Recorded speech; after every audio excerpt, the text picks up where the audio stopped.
It's right now, Celebrity Sleaze presented by McDonald's. The best part about, you want to know what? I want to know about McDonald's. Fram, stand by. The best part about working at McDonald's is the people. See, we're out of whack. Back from vacation, we can't even do it anymore. What you got? I do like the fries. I want to know how you and I could get this deal, okay? You know those guys, Dude Perfect? The YouTubers? Yeah. Yeah, they just scored a $100 million investment deal. What? Planning a new Texas headquarters for some family-friendly entertainment. Yeah, $100 million in growth capital from this private investment firm, High Mount Capital. Yeah, $100 million for Dude Perfect. You start out on YouTube and things can just happen. There's people with FU money probably listening right now. And if you want to share and develop us a little more, maybe some staff, I don't know, T-shirts. I mean, come on. We're here for you.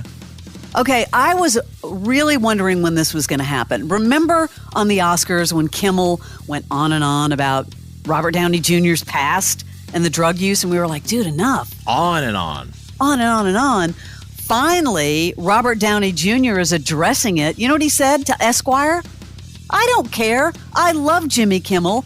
I think he's a national treasure. I don't know if I'd go that far, but he has spoken out, just doesn't care. It took him a month, and then he had nothing really to say. But nothing to say, except I don't care, and I think he's a national treasure. Yeah, good for him. That's a good attitude. Sounds like he's very healthy. Let's go to the courtroom during actor Jonathan Major's sentencing for assaulting his ex-girlfriend, Grace Jabari. She criticized him, describing his explosive anger and lack of control, which she feared during their 2-year relationship. She also said that he showed no remorse and would likely harm other women. You remember him from Kang the Conqueror in one of those Marvel Universe series. He received 1 year of domestic violence counseling instead of jail time. That surprises me. I know. Anger management, all of that. Anyway, Jabari expressed satisfaction with his sentence. Well, of course he did. He's missing jail time. Wow. Do you remember in 2020, The Rock endorsing Joe Biden for president? I do remember that. This year, he's endorsing nobody. Yeah, he doesn't like how his 2020 endorsement divided people. This is what he had to say. The takeaway after that, months and months and months, I started to realize, like, oh man, that caused an incredible amount of division in our country. So I realize now going into this election, I'm not going to do that. I wouldn't do that because my goal is to bring our country together. I believe in that in my DNA. But wasn't there talk about him running for president? There was talk about him running for president, and he had this to say, no, that's not my intention. I'm not a politician. He's getting to a critical point of saturation. He might need to dial it back a hair. Yeah, he's everywhere. I know you're a huge Larry David fan, as I am.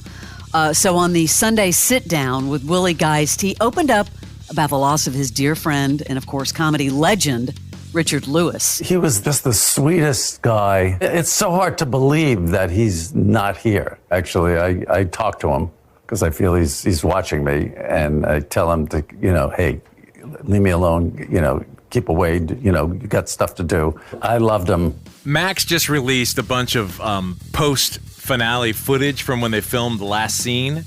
And really? It was interesting looking at him receiving compliments and thanks from people, in the crew and his fellow actors. He has a hard time with it. Like, he really struggles with people complimenting him. He can't act normally. Barnes, you have the same problem. Exact same problem. You can't act normally when people want to compliment you. You're so humble. I relate to Larry David. I can't imagine that this is it. I know it is, but I just would not be surprised for another season to come back. I didn't love the finale. I didn't hate it. I didn't think Seinfeld added much to it. That's just me. I know what they were going for, but just give me more Leon. That's all. I need to ask you what you think of this joint statement for announcing a divorce. Because, a lot of couples, when they announce their divorce, they have like a joint statement, correct? Yeah. What do you think about this one?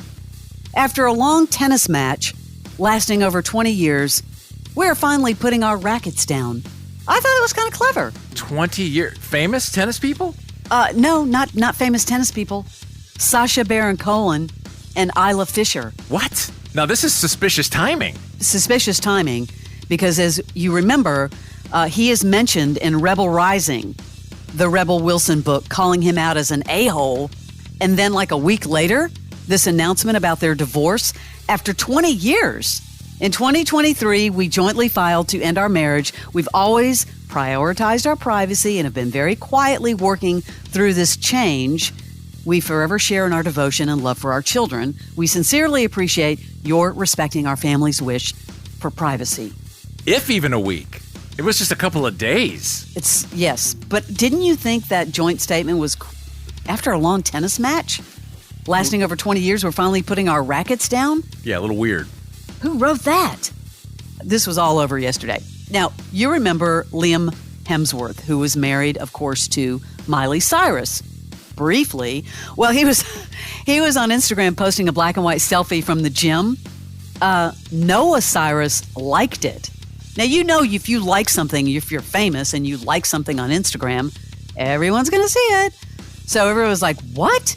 Because they were married. She's part of the family. Still, Noah liking the photo on social media kind of comes as rumors are swirling that Noah is in a tiff with mom, Tish Cyrus.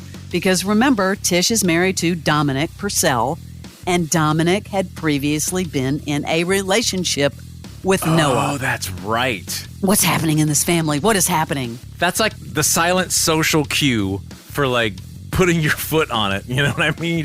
I liked it. And then you go back and unlike it, and then you like it again to make sure they saw it. You're probably going to take my celebrity sleaze card away. Why?